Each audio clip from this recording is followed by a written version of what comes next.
வணக்கம் my fell aspirants. இன்றைக்கி நம்ம இந்த வீடியோவில் என்ன பார்க்கலாம்னா, யூனிட் 4 பாலிட்டியில் இந்திய அரசியலமைப்பு இந்த டாப்பிக்கான ரிவிஷன் தான் பார்க்க போகிறோம். அதாவது 6வது 10வது 12வது 3 வகுப்பில் இருக்கிற 3 பாடத்தையும் ஒரே வீடியோவில் ரிவிஷன் பண்ணலாம். ரிவிஷன் எப்படி இருக்கும்னா ஒன்லைனர் பேசிஸில் தான் இருக்கும். அதனால தான் இது ஒன்லைனர் ரிவிஷன் நம்பர் 1. இந்த வீடியோ தமிழ் மீடியம் ஆஸ்பிரண்ட்ஸ்க்கான வீடியோ. இந்த ரிவிஷன் முழுக்க முழுக்க தமிழில் மட்டும்தான் இருக்கும்.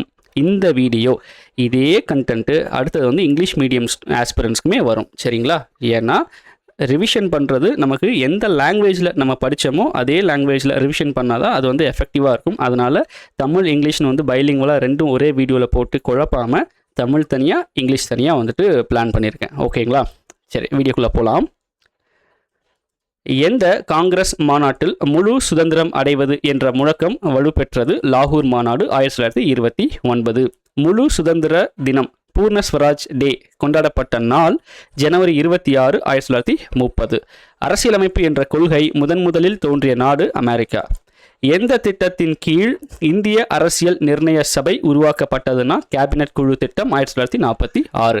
இந்திய நிர்ணய சபையின் மொத்த உறுப்பினர்களின் எண்ணிக்கை 389. அதில் 292 பேர் மாகாண பிரதிநிதிகள், 93 சுதேச அரசுகளின் நியமன உறுப்பினர்கள், மாகாண முதன்மை ஆணையர்கள் சார்பில் 3 பேர், பலுசிஸ்தான் சார்பில் 1 உறுப்பினர். சுதேச அரசுகளில் உறுப்பினர்கள் ஒதுக்கீடு செய்யப்பட்ட விகிதத்தை கூறுக. 10 லட்சத்திற்கு ஒரு நபர், அதாவது 10 லட்சம் மக்கள் தொகைக்கு ஒரு நபர் விகிதம் 93 சுதேச அரசுகளுடைய நியமன உறுப்பினர்கள் இந்த நிர்ணய சபைக்கு செலக்ட் பண்ணி அனுப்பிச்சு வச்சாங்க. அரசியல் அமைப்பு நிர்ணய சபையின் முதல் கூட்டம் நடைபெற்ற ஆண்டு டிசம்பர் 29, 1946. நிர்ணய சபையுடைய முதல் கூட்டத்தின் கூட்ட பொருள் என்னன்னு பார்த்தோம்னா தற்காலிக தலைவரை தேர்ந்தெடுப்பது. நிர்ணய சபையின் தற்காலிக தலைவராக தேர்ந்தெடுக்கப்பட்டவர் டாக்டர் சச்சிதானந்த சின்ஹா. டாக்டர் சச்சிதானந்த சின்ஹாவை தற்காலிக தலைவராக தலைமையேற்று நடத்தும்படி கேட்டுக்கொண்டவர் யாருன்னா ஆச்சாரியா சேபி கிருபாலினி. நிர்ணய சபையின் நிரந்தர தலைவர் டாக்டர் ராஜேந்திர பிரசாத். நிர்ணய சபையின் துணை தலைவர்கள் யாருன்னா HC முகர்ஜி மற்றும் VT கிருஷ்ணமாச்சாரி. நிர்ணய சபையில் இடம்பெற்ற பெண் உறுப்பினர்களின் எண்ணிக்கை 15. பாகிஸ்தான் பிரிவினைக்கு பின்னர் அரசியலமைப்பு நிர்ணய சபை மீண்டும் கூடிய நாள் ஆகஸ்ட் 14, 1947. இந்திய அரசியல் நிர்ணய சபையின் கூட்டத்தொடர் நடைபெற்ற அமர்வுகள் மற்றும் நாட்கள். எத்தனை அமர்வுகளா எவ்வளவு நாட்கள் நடந்துச்சுன்னா 11 அமர்வுகள், 166 நாட்கள். இந்திய அரசியல் நிர்ணய சபையின் கூட்டத்தின் போது முன்வைக்கப்பட்ட திருத்தங்கள் 2473. நிர்ணய சபையின் இறுதி கூட்டம் கூடிய நாள் ஜனவரி 24, 1950. ஜனவரி 26, 1950 நம்ம கான்ஸ்டியூஷன் நடைமுறைக்கு வந்துருச்சு. அதுதான் குடியரசு தினம். அதனால அதுக்கு முன்னாடி 2 நாளைக்கு முன்னாடி கூடின கூட்டம் தான் அரசியலமைப்பு நிர்ணய சபையின் கடைசி கூட்டம் ஜனவரி 24, 1950. நிர்ணய சபையில் நிகழ்ந்த விவாதங்களின் தொகுப்பு எத்தனை தொகுதிகளை கொண்டதுன்னா 12. இந்திய அரசியலமைப்பு வரைவு குழுவில் இடம்பெற்றுள்ள உறுப்பினர்களின் எண்ணிக்கை 7. வரைவு குழுவோட தலைவர் டாக்டர் BR அம்பேத்கர் அவர்கள். வரைவு குழுவின் சட்ட ஆலோசகராக நியமிக்கப்பட்டவர் BN ராவ் அவர்கள். வரைவு குழுவில் இடம்பெற்றுள்ள மொத்த உறுப்பினர்கள் யாருன்னு பார்த்தோம்னா அண்ணல் அம்பேத்கர் அவர்கள், N Gopalaswamy, KM Munshi, Syed Mohammed Sadullah, N Madhavrao, TT Krishnamachari, அல்லாடி கிருஷ்ணசாமி. அரசியலமைப்பு சட்டத்தை உருவாக்கிய முதன்மை வடிவமைப்பாளர் அப்படின்னு யாரை சொல்லுவாங்கன்னா அம்பேத்கர் அவர்கள் தான் சொல்லுவாங்க. அதே மாதிரி இந்திய அரசியலமைப்பு சட்டத்தின் தந்தை என போற்றப்படுபவரும் அண்ணல் அம்பேத்கர் அவர்களே. இந்திய அரசியலமைப்பு எத்தனை நாடுகளிலிருந்து எழுதப்பட்டதுன்னா 60 நாடுகளிலிருந்து எடுத்து எழுதப்பட்டதான் நம்மளுடைய இந்தியன் கான்ஸ்டியூஷன். இந்திய அரசாங்க சட்டம் 1935 பெறப்பட்ட விதிகள் என்னென்னா கூட்டாட்சி விதிகள், ஆளுநர் பதவி, நீதித்துறை, பொது தேர்வாணையங்கள், நெருக்கடி கால விதிகள், நிர்வாக விவரங்கள். இந்த விதிகள் எல்லாமே பிரிட்டிஷ்க்கு கீழே இருந்த இந்தியாவில் இந்திய அரசாங்க சட்டம் 1935 கொண்டு வந்திருப்பாங்க. அந்த சட்டத்திலிருந்து கான்ஸ்டியூஷனில் எடுத்துக்கிட்டாங்க. பிரிட்டன் நாட்டு அரசியலமைப்பிலிருந்து பெறப்பட்டவை என்னென்ன? நாடாளுமன்ற அரசு, ஒற்றை குடியுரிமை, சட்டத்தின் ஆட்சி, நாடாளுமன்ற செயல்முறைகள், இடைக்கால தடையாணைகள். அமெரிக்க அரசியலமைப்பிலிருந்து பெறப்பட்டவை அடிப்படை உரிமைகள், நிதி சீராய்வு, குடியரசுத் தலைவர் மீதான பதவி நீக்க தீர்மானம், உச்சநீதிமன்ற உயர்நீதிமன்ற நீதிபதிகள், குடியரசு துணைத் தலைவர் போன்றோரை பதவி நீக்கம் செய்யும் முறை. கனடா அரசியலமைப்பிலிருந்து என்ன எடுத்தோம்னா ஒரு வலுவான மத்திய அரசுடன் கூடிய கூட்டாட்சி, மத்திய அரசிடம் பொதுப்பட்டியல், மத்திய அரசால் மாநில ஆளுநர் நியமனம், உச்ச நீதிமன்றத்தின் அறிவுரை மற்றும் அதிகார வரம்பு. ஆஸ்திரேலிய அரசமைப்பிலிருந்து என்ன எடுத்துக்கிட்டோம்னா வணிகம், வர்த்தக சுதந்திரம் மற்றும் நாடாளுமன்றத்தின் ஈரவைகளின் கூட்டம். இந்த கான்செப்ட்ல வந்து ஆஸ்திரேலியாவிலிருந்து எடுத்துக்கிட்டோம். ஜெர்மனி வெய்மர் அரசியலமைப்பிலிருந்து என்ன எடுத்தோம்னா நெருக்கடி நிலை காலத்தில் அடிப்படை உரிமைகள் பறிப்பு. சோவியத் யூனியன் அரசியலமைப்பிலிருந்து பெறப்பட்டவை அடிப்படை கடமைகள், முகப்புறையில சமூக, பொருளாதார, அரசியல் இந்த கான்செப்ட்ல மாண்புகள், நீதியின் மாண்புகள், முகப்புறையில் நீதியின் மாண்புகள் அதில் என்ன பேசிஸில் இருக்குன்னா சமூக, பொருளாதார, அரசியல் இந்த கான்செப்ட் பேசிஸில் இருக்கும். பிரான்ஸ் அரசியலமைப்பிலிருந்து பெறப்பட்டது குடியரசு, முகப்புறையில் சுதந்திரம், சமத்துவம், சகோதரத்துவம். தென்னாப்பிரிக்க அரசியலமைப்பிலிருந்து என்ன கான்செப்ட்லாம் எடுத்தோம்னா அரசமைப்பு திருத்த முறை, மாநிலங்களவை உறுப்பினர்கள் தேர்வு. இந்திய அரசியலமைப்புடைய முக்கிய கூறுகள் என்னென்ன? உலகில் உள்ள எழுதப்பட்ட அனைத்து அரசியலமைப்புகளை விடவும் நம்மளோடது வந்து மிகவும் நீளமானது. இதன் பெரும்பாலான கருத்துகள் பல்வேறு நாடுகளின் அரசியலமைப்புகளிலிருந்து பெறப்பட்டவை. இது நெகிழும் தன்மை, நெகிழாத்தன்மை ரெண்டுமே இதில் வந்து இருக்கு. கூட்டாட்சி முறை அரசாங்கத்தை ஏற்படுத்துகிறது. அதாவது நடுவண் அரசு, மாநில அரசுன்னு வந்துட்டு ரெண்டு அரசுகள் சேர்ந்து வந்து நம்ம கவர்மெண்ட் வந்து ஃபார்ம் பண்ணுறாங்க இந்தியாவுக்கு. அதுதான் கூட்டாட்சி முறை. இந்தியாவை சமயச்சார்பற்ற நாடாக ஆக்குகிறது. சுதந்திரமான நீதித்துறையை வழங்குகிறது. உலகளாவிய வயது வந்தோர் வாக்குரிமையை அறிமுகப்படுத்தியதோடு 18 வயது நிரம்பிய குடிமக்கள் அனைவருக்கும் எவ்வித பாகுபாடுமின்றி வாக்குரிமையை வழங்குகிறது. இதுதான் நம்ம கான்ஸ்டியூஷனுடைய முக்கிய கூறுகள். அரசியலமைப்பு சட்டம் எழுதி முடிக்க ஆன நாட்கள் எவ்வளோனா 2 வருஷம் 11 மாதம் 18 நாட்கள் அல்லது 17 நாட்கள் ரெண்டில் எது வேணாலும் வரும். அரசியலமைப்பு சட்டம் முழுமையாக தயாரான நாள் வந்து நவம்பர் 26, 1949. அரசியலமைப்பு சட்டத்தை அரசியல் நிர்ணய சபை ஏற்றுக்கொண்ட நாளும் அதே நாள் தான். எப்போ தயாரானுச்சோ அதே நாள் தான் அரசியல் நிர்ணய சபையும் வந்து அக்செப்ட் பண்ணாங்க, நவம்பர் 26, 1949. அப்போ எத்தனை பேர் வந்துட்டு சைன் பண்ணி அக்செப்ட் பண்ணாங்க? அரசமைப்பை ஏற்று கையொப்பமிட்டு அரசமைப்பை நிறைவேற்றிய உறுப்பினர்களின் எண்ணிக்கை பார்த்தீங்கன்னா 284. அதனால தான் அந்த தினத்தை அரசியலமைப்பு சட்ட தினமாக வந்து கொண்டாடுறோம். அது நவம்பர் 26, 1949. அரசியலமைப்பை உருவாக்க செலவு செய்த மொத்த தொகை வந்து 64 லட்சம். இந்திய அரசியலமைப்பு சட்டம் கைப்பட எழுதப்பட்ட பாணி வந்து இத்தாலி பாணி. யார் எழுதினார்னா பிரேம் பெஹாரி நரேன் ரஜைடா. அரசியலமைப்பு உருவாக்கப்பட்ட போது அரசியலமைப்பு சட்டத்தில் இருந்த அட்டவணைகள் வந்து 8, பகுதிகள் 22, ஆர்டிகல் 365 ஆர்டிகல்ஸ் வந்து இருந்தது. இப்போ எவ்வளோ இருக்குன்னா 12 அட்டவணைகள், 25 பகுதிகள், 448 ஆர்டிகல்ஸ். அரசியலமைப்பு சட்டத்தில் இதுவரை செய்துள்ள சட்ட திருத்தங்கள் 105. இந்த நம்பர் வந்து 6th புக்கில் இருக்க நம்பரு. ஆனால் இது இப்போ இதை விட அதிகமாக தான் இருக்கும். ஏன்னா இது வந்து கரண்ட் அஃபேர்ஸ் பேசிஸில் தான் வரும். இது 2021 நிலவரப்படி 105. இப்போ 5 வருஷம் ஆயிடுச்சு இல்லைங்களா? அதனால எக்ஸாமுக்கு முன்னாடி அது என்னங்கிறது நம்ம கரண்ட் அஃபேர்ஸ் ஓரியன்டாக பார்த்துட்டு போய்க்கணும். இந்திய அரசியலமைப்பு சட்டத்தின் உண்மை பிரதிகள் பாதுகாக்கப்பட்டு வரும் நூலகம் எங்கே இருக்குன்னா நாடாளுமன்ற நூலகத்தில் ஹீலியம் வாயு நிரப்பப்பட்ட பேழையில் உண்மை பிரதிகள் வந்துட்டு தமிழ், ஆங்கிலத்தில் வந்து இருக்கு. குறிக்கோள் தீர்மானத்தை இயற்றியவர் மற்றும் குறிக்கோள் தீர்மானத்தை அரசியல் நிர்ணய சபையால் ஏற்றுக்கொள்ளப்பட்ட ஆண்டு எதுனா ஜவஹர்லால் நேரு தான் குறிக்கோள் தீர்மானத்தை வந்து எழுதியிருப்பாரு. அந்த குறிக்கோள் தீர்மானத்தை அரசியல் நிர்ணய சபை ஏற்றுக்கொண்ட நாள் வந்து ஜனவரி 22, 1947. இந்திய அரசியலமைப்பு சட்டத்தின் அறிமுகம் அல்லது முன்னுரை என்பது எதுனா முகவுரை. அரசியலமைப்பின் திறவுகோல் என்று அழைக்கப்படுவதும் முகவுரை தான். முகப்புரையில் சொற்கள் இடம்பெற்றுள்ள வரிசை. முகப்புரை, முகவுரை ரெண்டுமே வந்து ஒரே இதுதான்.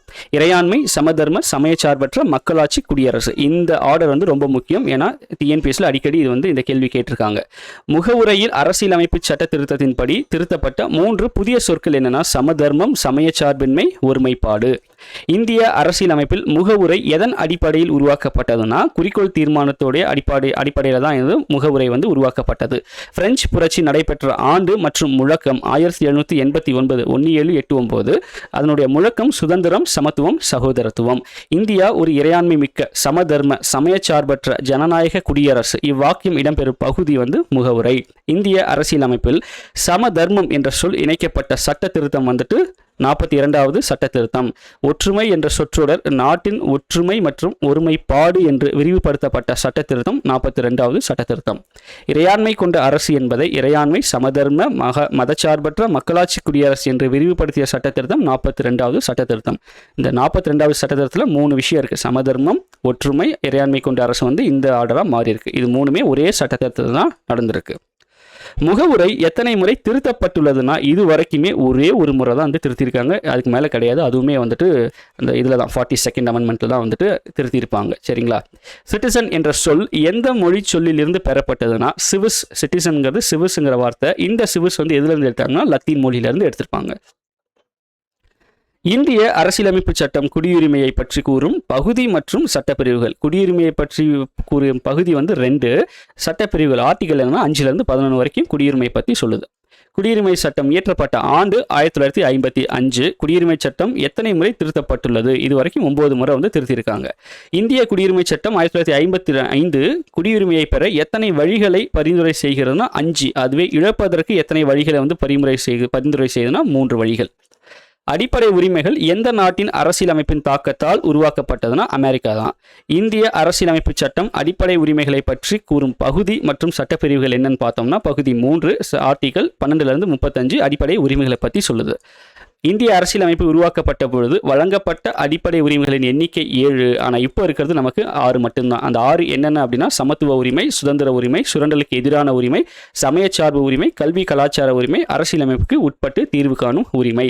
இந்தியாவின் மகா சாசனம் என்று அழைக்கப்படுவது வந்துட்டு அடிப்படை உரிமைகள் தான். இப்போ இந்த 6 அடிப்படை உரிமைகளுக்கும் என்னென்ன ஆர்டிகல்ஸ் கவர் ஆகுதுன்னு பார்த்தோம்னா 14லேருந்து 18 வரை இருக்க ஆர்டிகல்ஸ் வந்து சமத்துவ உரிமை, 19 ஆர்டிகல் 19லேருந்து 22 வரைக்கும் சுதந்திர உரிமை, 23, 24 ஆர்டிகல் 23, 24 சுரண்டலுக்கு எதிரான உரிமை, ஆர்டிகல் 25லேருந்து 28 வரைக்கும் சமயச்சார்பு உரிமைகள், ஆர்டிகல் 29 மற்றும் 30 வந்துட்டு கல்வி கலாச்சார உரிமைகள், ஆர்டிகல் 32 என்னன்னா அரசியலமைப்புக்கு உட்பட்டு தீர்வு காணும் உரிமை. இப்போ அந்த ஆர்டிகல்ஸ் எல்லாம் என்னென்னங்கிறத பார்க்கலாம்.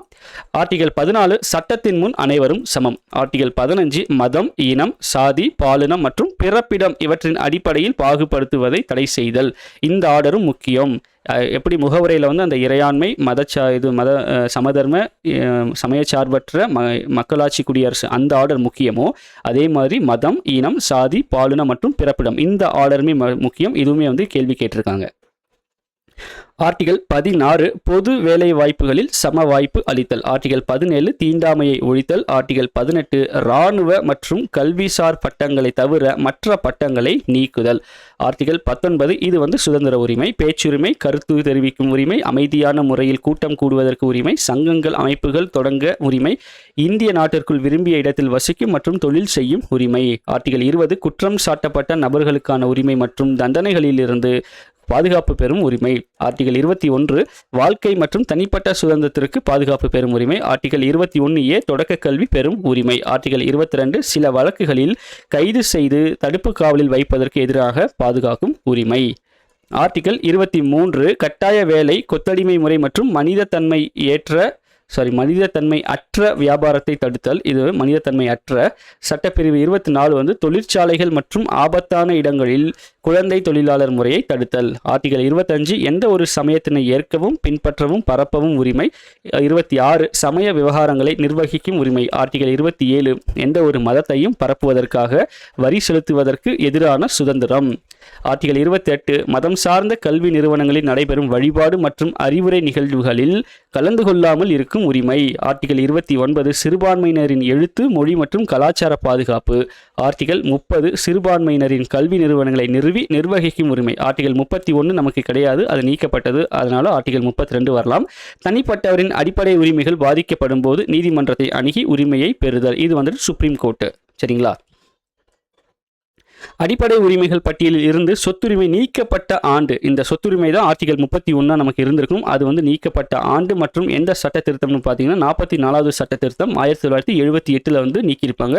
4+4 8 அப்படி வந்து ஞாபகம் வச்சுக்கலாம்.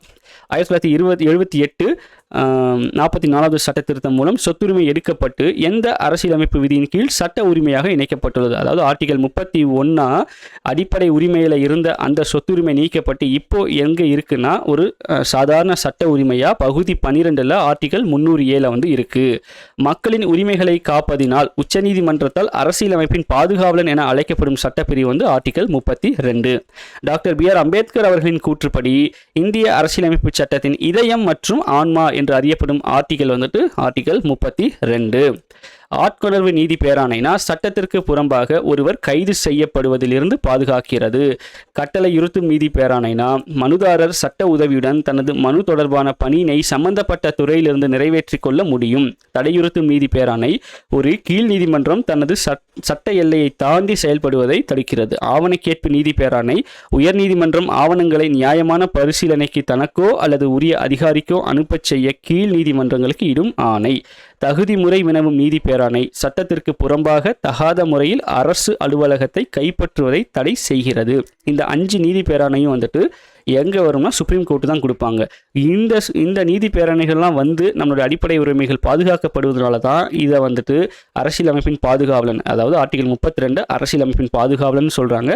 அம்பேத்கர் அவர்கள் என்ன சொல்லியிருக்காரு, இந்த ஆர்டிகல் வந்து இந்திய அரசியலமைப்பு சட்டத்துடைய இதயம் மற்றும் ஆன்மா அப்படின்னு வந்து சொல்லியிருக்காரு. சரிங்களா? அடுத்தது, அரசு நெறிமுறைப்படுத்தும் கோட்பாடுகள் எந்த நாட்டின் அரசியலமைப்பிலிருந்து பெறப்பட்டதுன்னா அயர்லாந்து.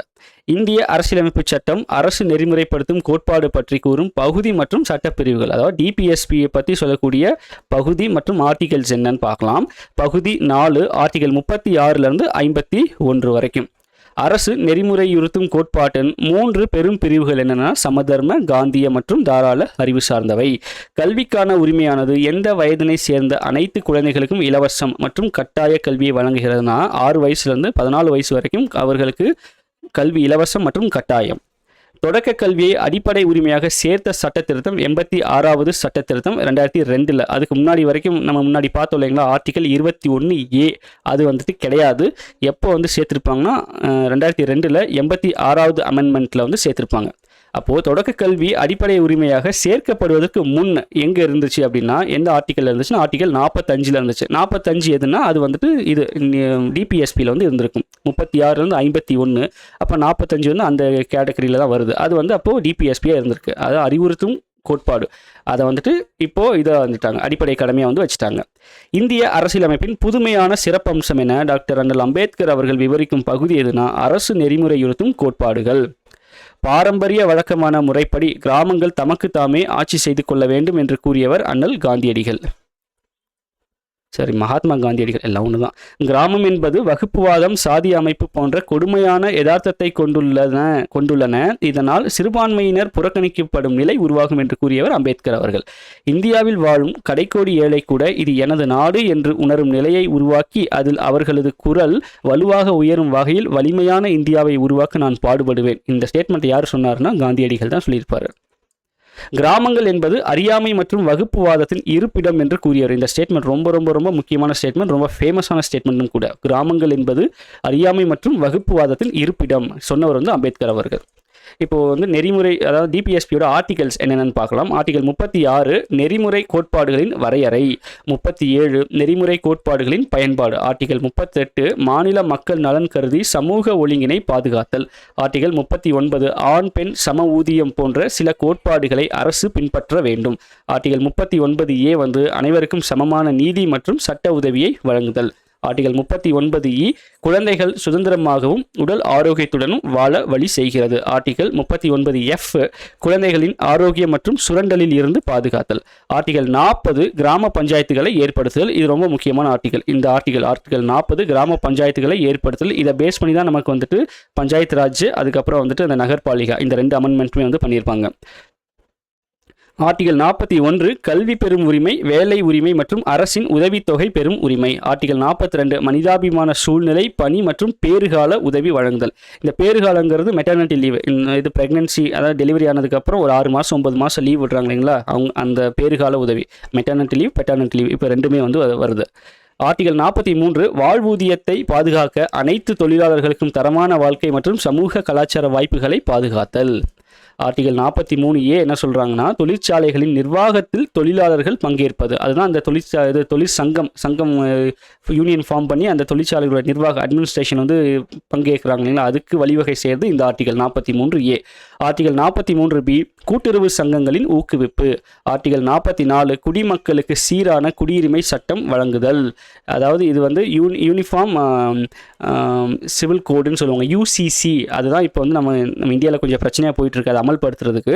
அது வந்துச்சுன்னா அதில் நிறைய குளறுபடிகள் இருக்குன்னு சொல்கிறாங்க. அது எந்த அளவுக்குன்னு தெரியல. ஆனால் அதை சொல்லக்கூடிய ஆர்டிகல் 44 குடிமக்களுக்கு சீரான குடியுரிமை சட்டம் வழங்க, UCCன்னு சொல்லுவாங்க, யூனிஃபார்ம் சிவில் கோடு. ஆர்டிகல் 45 குழந்தைகளின் குழந்தை பருவம் மற்றும் அவர்களின் இலவச கட்டாய கல்வியில் அரசு கவனம் செலுத்துதல். நம்ம அந்த தொடக்க கல்வி அந்த உரிமை பார்த்தோம் இல்லைங்களா, அது இங்கே தான் இருக்கு பாருங்க. குழந்தைகளின் குழந்தை பருவம் மற்றும் அவர்களின் இலவச கட்டாய கல்வியில் அரசு கவனம் செலுத்த வேண்டும். இது வந்து அறிவுரை கூறுற மாதிரி தான் இருக்கும். இந்த அறிவுறுத்தும் கோட்பாடுகள் இதை கட்டாயமாக செய்யணும் அப்படின்னா கிடையாது. இது வந்துட்டு அந்தந்த கவர்மெண்ட்டுடைய விருப்பம். அதை என்ன பண்ணிட்டாங்கன்னா, இந்த குழந்தைகளுக்கு கட்டாயமாக கல்வி கொடுக்கணும், இலவசமாக கொடுக்கணும் அப்படிங்கிறத அடிப்படை உரிமையில் வச்சுட்டாங்க. அப்படின்னா அதை கொடுத்தே ஆகணும். அதுதான் வந்து ரெண்டுத்துக்கு முன்னாடி டிஃப்ரென்ஸ்.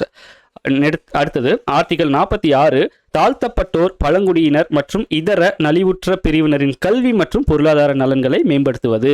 ஆர்டிகல் 47 ஊட்டச்சத்து நிலை, வாழ்க்கை தரம், சுகாதாரம் போன்றவற்றை மேம்படுத்துவது அரசின் கடமையாகும்.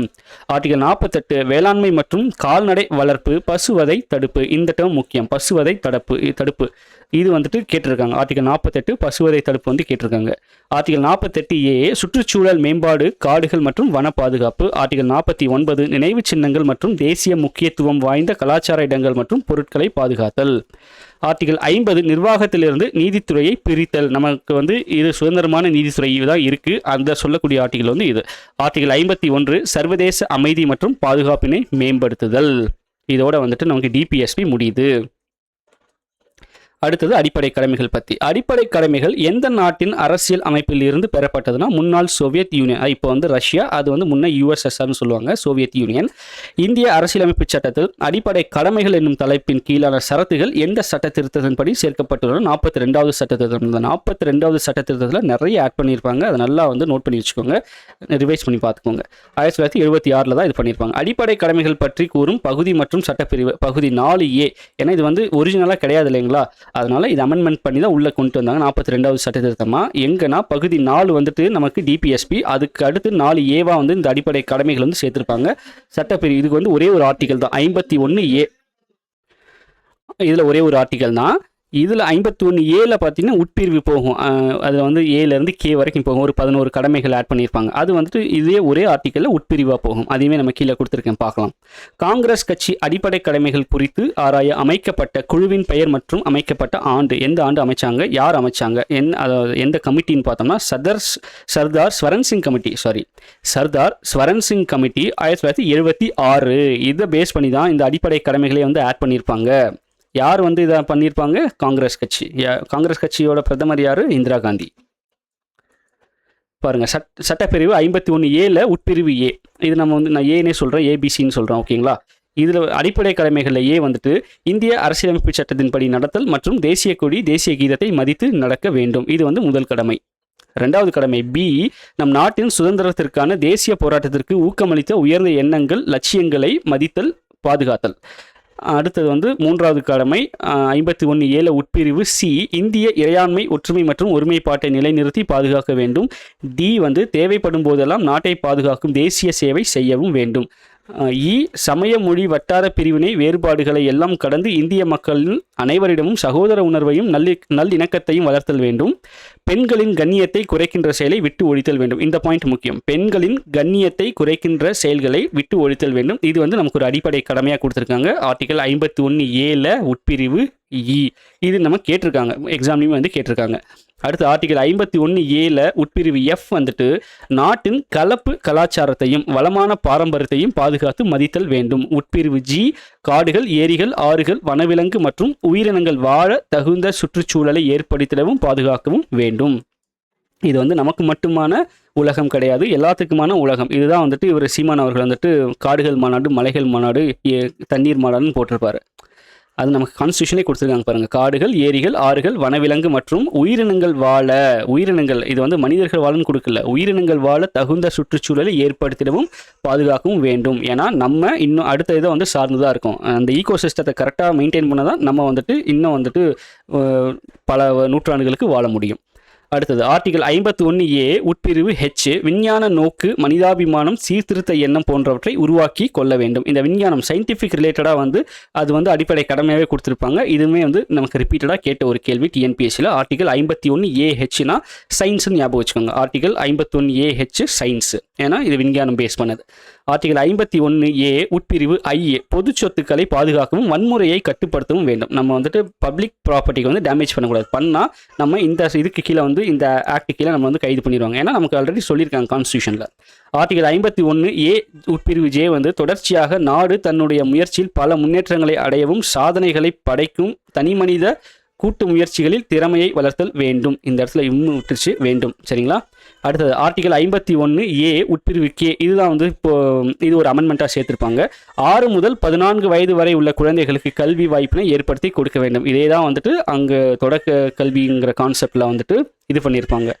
என்னென்னா அடிப்படை உரிமையாகவும் வச்சுருப்பாங்க, அடிப்படை கடமையாகவும் இருக்குது, ரெண்டுமே இருக்குது. சரிங்களா? அடுத்தது மத்திய மற்றும் மாநில அரசுகளுக்கு இடையேயான அதிகார பகிர்வுகளை, பதிவுகளை இல்லை பகிர்வுகளை, அதிகார பகிர்வுகளை கூறும் அட்டவணை 7வது அட்டவணை. 1976ஆம் ஆண்டு மேற்கொள்ளப்பட்ட 42வது அரசியலமைப்பு சட்டத்திருத்தம் எத்தனை துறைகளை மாநில பட்டியலிலிருந்து பொதுப்பட்டியலுக்கு மாற்றப்பட்டது? எத்தனை துறைகள் மாநில பட்டியலிலிருந்து பொதுப்பட்டியலுக்கு மாற்றப்பட்டதுன்னா 5 வந்துட்டு மாநில பட்டியலிருந்து பொதுப்பட்டியலுக்கு மாற்றிருக்காங்க. சரிங்களா? அடுத்தது மத்திய மாநில அரசுகளின் உறவுகள் குறித்து ஆராய தமிழக அரசு நியமித்த குழுவின் பெயர் மற்றும் ஆண்டு வந்து PV ராஜமன்னார் குழு, வருஷம் 1969. மத்திய மாநில அரசுகளின் நிதி சார்ந்த உறவுகளை பற்றி விளக்கும் பகுதி மற்றும் சட்டப்பிரிவு பகுதி 12 ஆர்டிகல் 268 293 வந்துட்டு இந்த நிதி சார்ந்த உறவுகள் யாருக்கு? மத்திய மாநில அரசுகளுக்கு. மத்திய மாநில அரசுகளின் உறவினை விசாரிக்க குழுவை அமைத்தவர் யாருன்னா, இது வந்து சென்ட்ரல் லெவலில். இந்த பாயிண்ட் வந்து ஸ்டேட் லெவலில் பண்ணது வந்து PV ராஜமன்னார் குழு. சென்ட்ரல் லெவலில் வந்து யாருன்னா பிரதமர் இந்திரா காந்தி வந்து பண்ணியிருப்பாங்க. அந்த குழுவோடைய பெயர் என்னன்னா சர்க்காரியா குழு. அமைக்கப்பட்ட ஆண்டு 1989. சென்ட்ரல் லெவலில் மத்திய மாநில அரசுகளின் உறவினை விசாரிக்க அமைக்கப்பட்ட குழு சர்க்காரியா குழு. ஸ்டேட் லெவலில் வந்துட்டு ஒரு ஸ்டேட் கவர்மெண்ட், அதாவது தமிழ்நாடு அரசு, நம்ம தமிழ்நாடு அரசு வந்துட்டு இந்த மத்திய மாநில அரசுகள் உறவுகள் குறித்து ஆராய அமைத்த குழு வந்து PV ராஜமன்னார் குழு. நம்ம தான் ஃபர்ஸ்ட் பண்ணியிருக்கோம் 1969. அதுக்கப்புறம் தான் சர்க்காரியா குழு சென்ட்ரல் லெவலில் 1983. இந்திய அரசியலமைப்பில் அலுவலக மொழிகள் பற்றி விளக்கும் அட்டவணை பகுதி மற்றும் சட்டப்பிரிவுகள். பகுதி இது அட்டவணை வந்து 8வது அட்டவணை. இந்த இடத்துல வந்து மிஸ் பண்ணிட்டேன். இது அலுவலக மொழிகள் அஃபிஷியல் லாங்குவேஜஸ் பற்றி இருக்கிறது 8வது அட்டவணை பகுதி 17. இது பகுதி 17 ஆர்டிகல் பார்த்தீங்கன்னா 343 351, 343 351 வந்து அலுவலக மொழிகள் பற்றி சொல்கிறது. தற்போது அங்கீகரிக்கப்பட்ட அலுவலக மொழிகளின் எண்ணிக்கை வந்துட்டு 22 மொழிகள். இந்திய அரசு செம்மொழிகள் என்னும் புதிய வகைப்பாட்டினை ஏற்படுத்த தீர்மானிக்கப்பட்ட ஆண்டு வந்து 2003. அதே வருஷத்தில் வந்து தமிழுக்கு வந்துட்டு செம்மொழி அந்தஸ்து கொடுத்துருப்பாங்க. இப்போ நமக்கு செம்மொழிகள் வந்து தமிழ் 2003, சமஸ்கிருதம் 2004, தெலுங்கு கன்னடம் 2008, மலையாளம் 2013, ஒடியால 2014. இது வந்து புக்கில் இருக்கிறது. அதுக்கப்புறம் வந்து இன்னொரு 4-5 இது வந்து ஆட் பண்ணாங்கன்னு நினைக்கிறேன், எனக்கு சரியாக ஞாபகம் இல்லை. டைரியில் நோட் பண்ணியிருக்கேன். அதை நான் வந்துட்டு கரண்ட் அஃபேர்ஸ் அந்த மாதிரி தான் வந்து பார்க்கும்போது சொல்கிறேன். அடுத்தது ஆர்டிகல் 352 நேஷனல் எமர்ஜென்சி, அதாவது தேசிய அவசர நிலை, நம்ம எல்லாருக்குமே தெரியும். 356 மாநில அவசர நிலை, 360 நிதி சார்ந்த அவசர நிலை. இந்த அவசர நிலை இது வரைக்கும் நம்ம இந்தியா வந்து ஃபேஸ் பண்ணது கிடையாது. இது தேசிய அவசர நிலையும் வந்திருக்கு, மாநில அவசர நிலையும் வந்து ஸ்டேட்ஸ்க்கு, மாநிலத்துக்குள்ளே வந்திருக்கு. நிதி சார்ந்த அவசர நிலை இது வரைக்கும் இந்தியாவுக்கு வந்தது கிடையாது. போர் மற்றும் வெளிநாட்டினர் ஆக்கிரமிப்பின் காரணமாக அறிவிக்கப்படும் அவசர நிலை வந்து வெளிப்புற அவசர நிலை. அதுவே உள்நாட்டுக்குள்ள ஆயுதம் ஏந்திய கிளர்ச்சி காரணமாக அறிவிக்கப்படும் அவசர நிலை வந்து உள்நாட்டு அவசர நிலை. அடுத்தது இந்திய அரசியலமைப்பின் சட்ட திருத்தம் செய்வதில் பின்பற்றப்படும் முறைகளை பற்றி கூறும் பகுதி மற்றும் சட்டப்பிரிவு வந்து பகுதி 20 ஆர்டிகல் 368. இந்த ஒரு ஆர்டிகல் முக்கியமான ஆர்டிகல். அமெண்ட்மெண்ட் பற்றி சொல்லக்கூடிய ஆர்டிகல் இந்த என்னன்னு கேட்டாங்கன்னா 368 பகுதி வந்து 20. இதற்கு ஆல்ரெடி கூட ஒரு ஷார்ட்கட் மாதிரி சொல்லியிருப்பேன். ஆர்டிகல் 20 பகுதி 20A வந்து ஞாபகம் வச்சுக்கணும். ஒரு பஸ் நம்பர் மாதிரி ஞாபகம் வச்சுக்கலாம். 20A ஏ ஃபார் அமெண்ட்மெண்ட்னா சட்ட திருத்தம் அப்படி ஞாபகம் வச்சுக்கலாம். ஆல்ரெடி நம்ம முன்னாடியே சொல்லியிருப்போம்.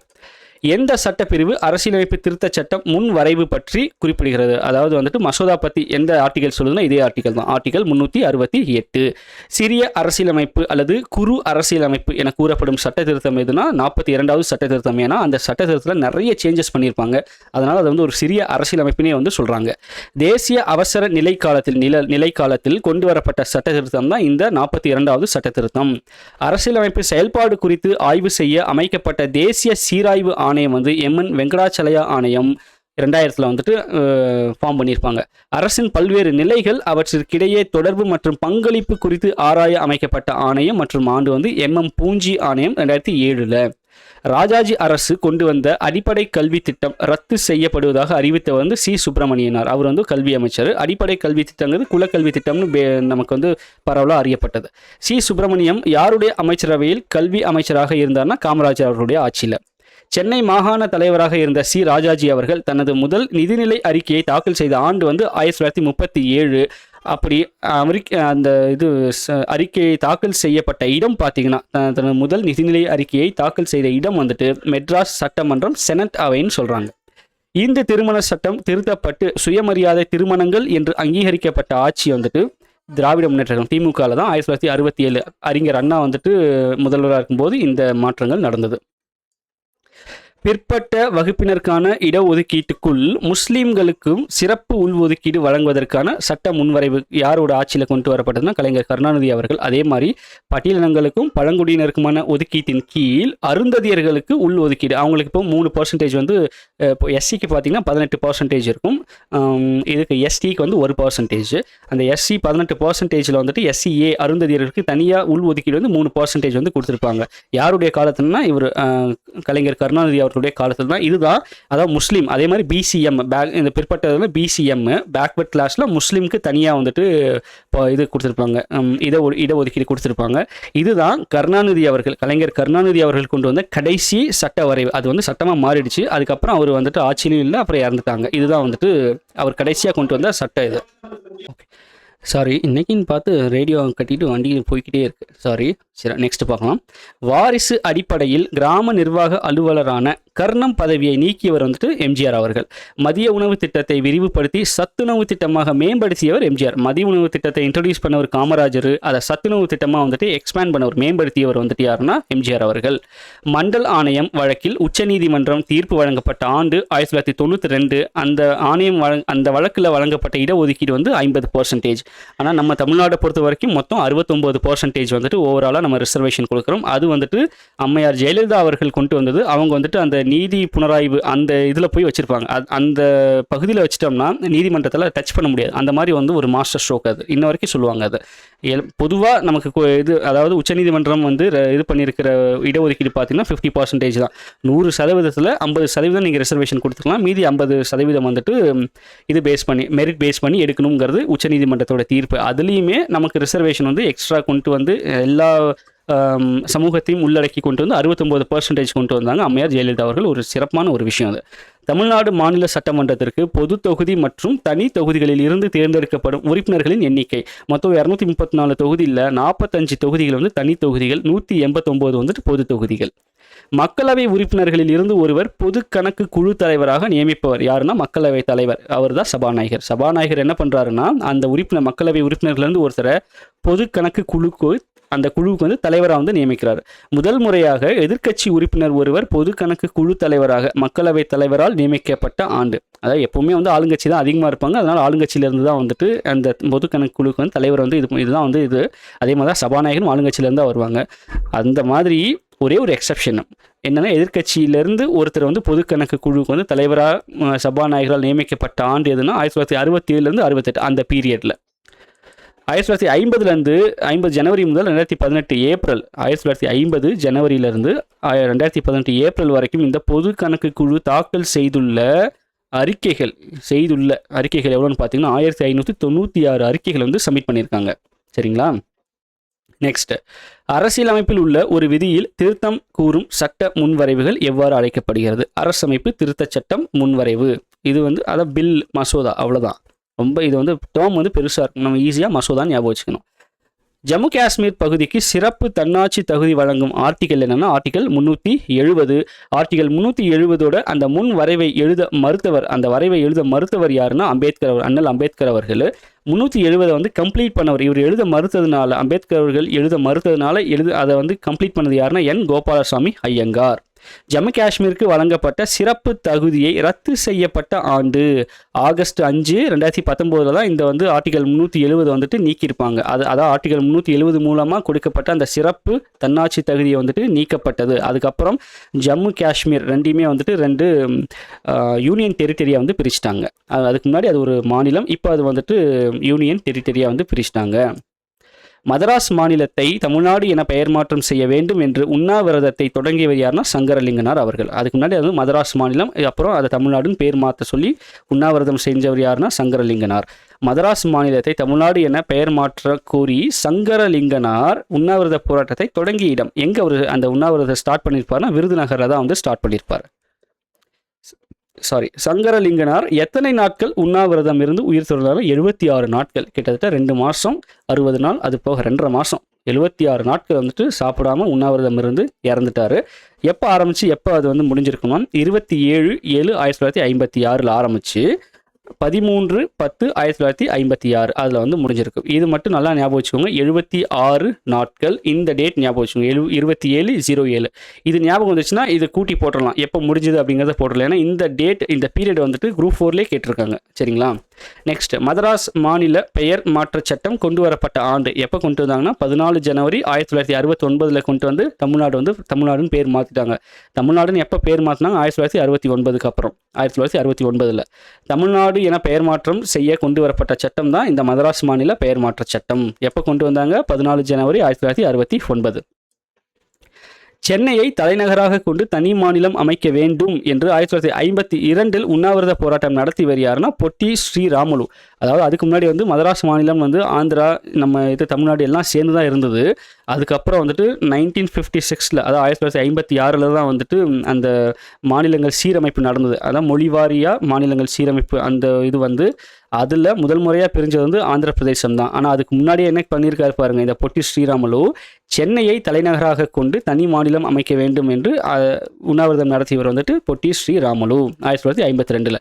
இந்திய ஒன்றியத்தின் நாடாளுமன்றம் குடியரசுத் தலைவர் மற்றும் ஈரவைகள் கொண்டது என கூறும் சட்டப்பிரிவு வந்து 79. தேர்வு குழு முறை எந்த முறையிலிருந்து பிறந்ததுன்னு பார்த்தோம்னா வெஸ்ட்மினிஸ்டர் நாடாளுமன்ற மக்களாட்சி முறை. இது வந்து பிரிட்டன், வெஸ்ட்மினிஸ்டர் வந்து பிரிட்டிஷ் கவர்மெண்ட்டோடது. தேர்வுக்குழு முறை வந்து பிரிட்டிஷ் கவர்மெண்ட் வெஸ்ட்மினிஸ்டர் வந்து கொண்டு வரப்பட்டது. மொத்தம் 200 பாயிண்ட்ஸ், அவ்வளோதான். இதோட வந்துட்டு நமக்கு இந்த 6th 10th 12th அந்த 3 பாடம் வந்து கம்ப்ளீட்டாக முடிஞ்சது. இந்த வீடியோ நல்லா வந்து ரிவைஸ் பண்ண யூஸ் பண்ணிக்கோங்க. இதிலேருந்து மினிமம் 3-4 கேள்வி வந்துடும். நான் சொல்கிறது புக்கிலேருந்தே சொல்கிறேன். புக்கிலேருந்தே மினிமம் 3-4 கேள்வி. எங்கள் 200 பாயிண்ட் இருக்குது. இந்த 200 பாயிண்ட்டில் ஒரு 3-4 கேள்வி வந்துடாதான். அதே மாதிரி மத்திய அரசு, மாநில அரசு அதுலேருந்து ஒரு 3-4 கேள்வி, ஒரு 8 கேள்வி ஆகிடுச்சா.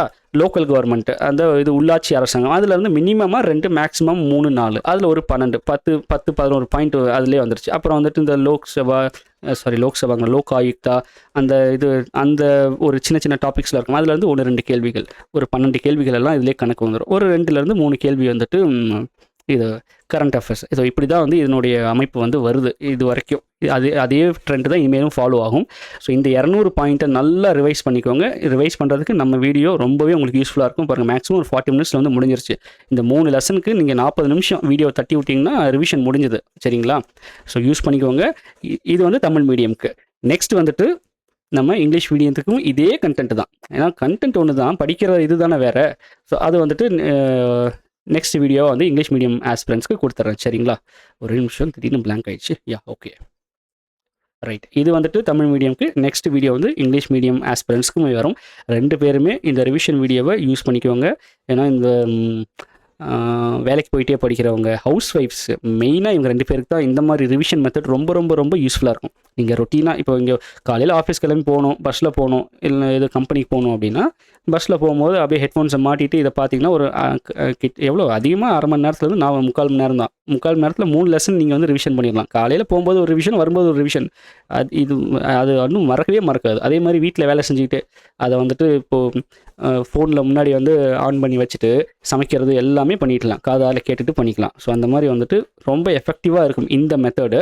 அதனால் இவங்களுக்கு ரொம்ப யூஸ்ஃபுல். அதே மாதிரி ஜென்ரலாக வீட்டில் இருந்து படிக்கிறவங்க, ஃபுல் டைமாக படிக்கிறவங்களுக்குமே டைம் எஃபிஷியண்ட்டாக ரிவிஷன் பண்ணுறதுக்கு இந்த மெத்தட் வந்து ரொம்ப யூஸ்ஃபுல்லாக இருக்கும். சரிங்களா?